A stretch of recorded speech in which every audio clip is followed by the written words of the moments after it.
Contractor workers outsourcing non permanent కార్మికులకు వేతనాలు పెంచాలి అని కార్మిక చట్టాలు అమలు చేయాలి అని కోరుతూ సిఐటియు ఆధ్వర్యంలో జిల్లా కలెక్టర్ కార్యాలయం ముట్టడి.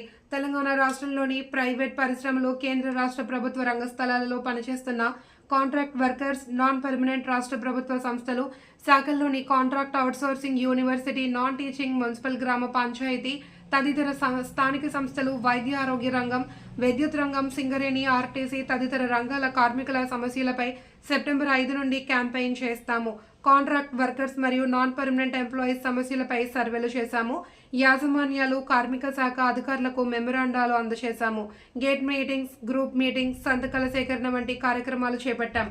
కనీస వేతనాలు పెంచాలి అని, కార్మిక చట్టాలు అమలు చేయాలి అని, 1979 వలస కార్మిక చట్టం పటిష్టంగా అమలు పరచాలి అని, ఉద్యోగ భద్రత కల్పించాలి అని వారు డిమాండ్ చేశారు.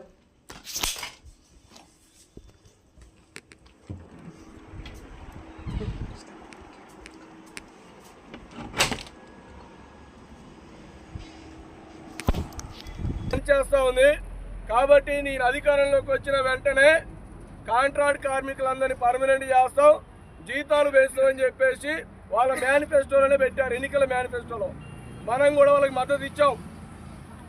ఒకవేళ ఈ ప్రభుత్వం మారి ఆ ప్రభుత్వం వస్తే కార్మికుల జీవితాలు మెరుగైతాయి, కనీసం జీతాలు పెంచడానికి అవకాశం ఉంటుందని చెప్పేసి ఆయన అన్నాడు కాబట్టి మనం మద్దతు ఇచ్చాం, గెలిపించాం. కానీ వాళ్ళ 6 నెలలు అయిపోయింది. ఈ 6 నెలల కాలంలో రేవంత్ రెడ్డి గారు కనీసం మున్సిపల్ కార్మికులు కింద చాకిరీ చేస్తూ ఉన్నారు, పట్టణాలు శుభ్రంగా ఉంచుతూ ఉన్నారు, ప్రజల్ని అనారోగ్యాల నుంచి కాపాడుతూ ఉన్నారు. కాబట్టి వీళ్ళకి జీతాలు పెంచాలని చెప్పేసి కనీసం ఈ రోజు వరకు మాట వరుసకు రాట్లా. మన నాయకత్వం వెళ్ళి రిప్రజెంటేషన్ ఇచ్చొచ్చింది. ఇస్తే ఆయన ఏమన్నాడంటే మాది కొత్త సంసారం, ఇప్పుడే మేము అధికారంలోకి వచ్చాం, ఈడ ఖజానా ఖాళీ అయింది, డబ్బులు లేవు, కనీసం మమ్మల్ని ఊపిరి కూడా మెచ్చుకోలేరా, మీరు మాకు కొంత సమయం ఏంటి అని చెప్పేసి ఆయన అడిగిండు. సరే ఒక 3 నెలలో 4 నెలలో తీసుకోండి సార్ అని చెప్పాము. మనం 6 నెలలు అయినా ఓపిక పెట్టినాం. ఇంతవరకు జీతాలు పెంచే ఊసి కానీ ప్రస్తావన కానీ తీసుకురాట్లా. కేంద్ర ప్రభుత్వం ఏం చెప్తే దానికి కూడా ఆయన స్పష్టంగా వైఖరి చెప్పట్లా. కాబట్టి జీతాలు పెంచే దాని మీద ఇప్పుడు దసరా పండుగ సందర్భంగా మున్సిపల్ కార్మికులకు కానీ, అవుట్సోర్సింగ్ కార్మికులకు కానీ జీతాలు పెంచేటువంటి ప్రకటన రాకపోతే దసరా తర్వాత సిఐటితో పాటు మిగిలిన అన్ని సంఘాలని కలుపుకొని రాష్ట్ర వ్యాప్తంగా అవసరమైతే నిరవధికంగా మున్సిపల్ కార్మికులు సమ్మెలకు పోతున్నారనేది మనందరం ఈ ప్రభుత్వాన్ని సందర్భంగా హెచ్చరిస్తా ఉన్నాం. అందుకనే నిర్ణయం తీసుకోవాలి రేవంత్ రెడ్డి గారు. రెండోది, ఇవాళ కార్పొరేట్ మున్సిపల్ కార్మికుల తీవ్ర అన్యాయం జరుగుతూ ఉంది. చట్టబద్ధంగా ఇచ్చినటువంటి సెలవులను కూడా అమలు చేయట్లే, మనకి పండుగ సెలవులు ఇవ్వట్లే, ఆదివారాలు సెలవులు ఇవ్వట్లే, ప్రతిరోజు ఒక పూట చేసుకోండి అని చెప్పేసి సెలవుల్ని కూడా మనకి దక్కకుండా ఇవాళ హరించేస్తున్నారు. అందుకనే కార్మిక చట్టంలో ఏదైతే కార్మికులకు సెలవులు ఉన్నాయో ఆ సెలవుని ఖచ్చితంగా అమలు చేయాలి, ఎక్కడ అన్యాయం చేయడానికి వీలేదని చెప్పేసి మనం ఈ ప్రభుత్వం దృష్టికి తీసుకెళ్తా ఉన్నాం. రెండోది, మనకి పిఎఫ్, ఈఎస్ఐ ఉంది. పిఎఫ్, ఈఎస్ఐ మన డబ్బులు చాలా రూపాయలు ఇలా జమ అవుతా ఉన్నాయి. అక్కడ ఆ జమ అయ్యే డబ్బులు, ఈఎస్ఐ డబ్బులు ఇవాళ కార్మికులకు అందుబాటులో ఉండట్లే ఈఎస్ఐ. కానీ మనం వేల రూపాయలు దాచుకున్నాం అక్కడ డబ్బులు. మన కుటుంబంలో ఎవరికైనా అనారోగ్యాల బారిన పడితే చూసుకోవడానికి, వైద్యం చూసుకోవడానికి ఇలా మందులు ఉండట్లా, డాక్టర్లు ఉండట్లా, పేరుకి మాత్రం డబ్బులు మన నెల కట్ అవుతా ఉన్నాయి. అందుకనే ఖమ్మంలో ఈఎస్ఐ హాస్పిటల్ని, సూపర్ స్పెషాలిటీ హాస్పిటల్ని నిర్మించాలి, హాస్పిటల్ని కట్టాలి, కార్మికులందరికీ వైద్య సేవలు అందుబాటులో తీసుకొచ్చే దానికోసం ఈ సందర్భం కూడా మనం ఇవాళ జిల్లా కలెక్టర్ గారి దృష్టికి తీసుకెళ్తా ఉన్నాం.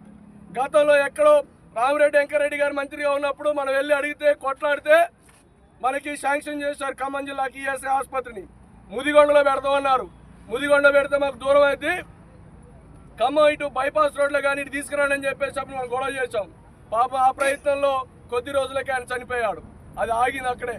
కాబట్టి దాన్ని మళ్ళీ మొత్తం ఖమ్మం జిల్లాలో ఉన్నటువంటి కార్మికులందరికీ ఉపయోగపడే పద్ధతిలో ఖమ్మం జిల్లా కేంద్రంలో ఈఎస్ఐ ఆసుపత్రి నిర్మించాలని చెప్పేసి కూడా ఈ సందర్భంగా మన ప్రభుత్వాన్ని డిమాండ్ చేస్తాను. ఈ ప్రధానమైన డిమాండ్లతో ఈరోజు ధర్నా అనంతరం ఇప్పుడు కలెక్టర్ గారికి అక్కడ ఇవ్వడం అనేది జరుగుద్ది.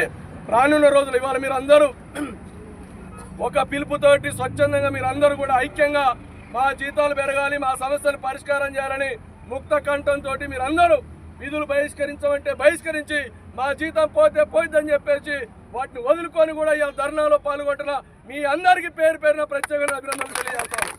భవిష్యత్తులో కూడా ఇదే ఐక్యతను ప్రదర్శించండి. కొద్దిమంది ఇలా ఈ ధర్నాని నిన్న ఒక ప్రకటన వచ్చింది, కేంద్ర ప్రభుత్వం ఇచ్చిందని చెప్పేసి కొద్దిమంది అప్పుడే ప్రచారాలు చేస్తున్నారు.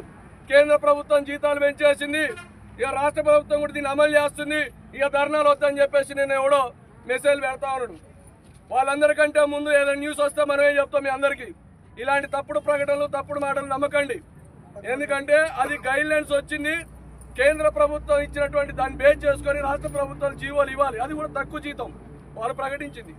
కాబట్టి రాష్ట్ర ప్రభుత్వ సంస్థలో పనిచేసే మనం రాష్ట్ర ప్రభుత్వం ఇచ్చేటువంటి జీవోలే ఫైనల్.